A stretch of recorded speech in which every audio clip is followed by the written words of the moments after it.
9h12 sur Boursorama et TV Finance. Place à l'actualité très critique de cette semaine financière. Bonjour. Alors, Eric Gallet, on vous accueille. Vous êtes président de Valcante Expertise. On va voir d'abord avec vous votre point sur la performance hebdomadaire des indices. Bonjour Claire. Donc effectivement, cette semaine, une hausse des marchés américains à nouveau, plus 1%. Donc des marchés américains qui sont toujours dans une très très grande forme. Des actions européennes qui se sont un peu calmées et qui effectivement consolident avec une légère hausse.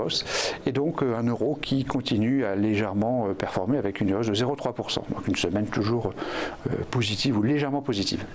Une semaine marquée par une réévaluation de l'OCDE, de la croissance mondiale. Alors voilà, c'est à nouveau l'élément clé de l'actualité depuis des mois et des mois en fait, c'est que la conjoncture économique mondiale va dans le bon sens, elle accélère, suivant les indicateurs que l'on peut lire et notamment ce que nous dit l'OCDE, donc une croissance qui est révisée en hausse à 4% pour le monde, qui est très important, et deux révisions en forte hausse sur la France et les États-Unis, donc surtout la France, puisqu'on devrait avoir cette année 2,2% de croissance au lieu de 1,8% suivant les estimations antérieures. C'est donc une véritable accélération, donc au-delà de 2% pour un pays. La France voit 1,9%.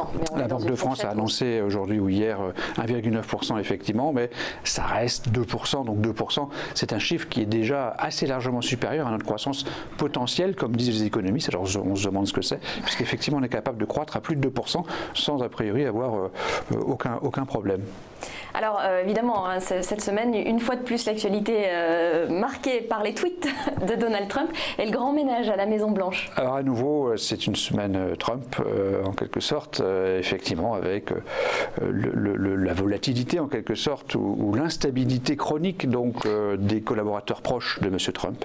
Cette fois-ci, c'est Rex Tillerson qui a été limogé, remercié. On parle même ce matin du Conseil de la Sécurité nationale, donc le général McMaster, donc c'est quelque chose de tout à fait... Après Gary Cohn la semaine dernière. Après Gary Cohn, donc c'est assez impressionnant, ça montre qu'effectivement M. Trump ne supporte que lui-même et qu'il ne supporte pas la contradiction ou le discours nuancé que certains de ses conseillers lui apportent. Donc effectivement, c'est pour nous plutôt négatif parce qu'effectivement, on préfère avoir de la stabilité dans les décisions des politiques plutôt que effectivement cette grande ménage qui est fait régulièrement autour donc, de M. Trump.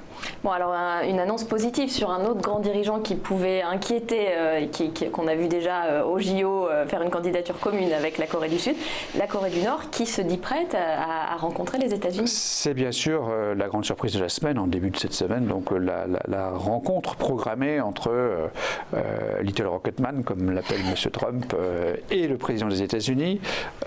C'est surprenant, on se frotte les yeux tous les matins, mais il faut quand même considérer que c'est une bonne nouvelle.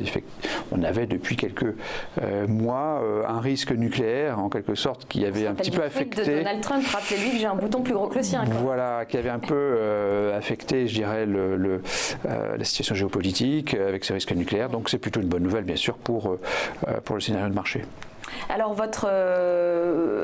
également, j'ai oublié un dernier point important pour cette semaine, de nombreuses opérations financières. Alors voilà, en Europe, on a il y a beaucoup d'annonces d'opérations financières menées par les grandes entreprises.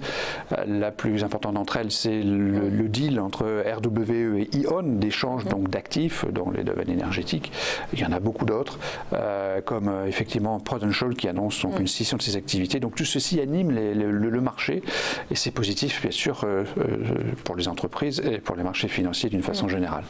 Alors, le bilan pour vous de cette semaine? Le bilan est positif, donc on a plus 2 sur cette notation d'actualité.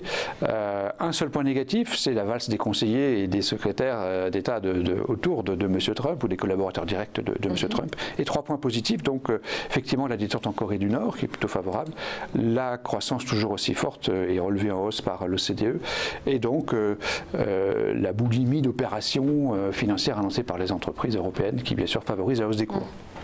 Alors vos recommandations d'investissement?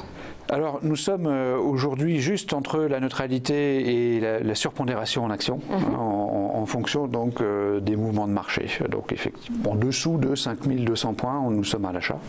Et entre 5200 et 5600, nous sommes neutres, c'est-à-dire nous sommes raisonnablement investis en action, donc dans les niveaux actuels du CAC 40. Merci Eric Gallet. Merci Claire. Je rappelle que vous êtes président de Valcante Expertise.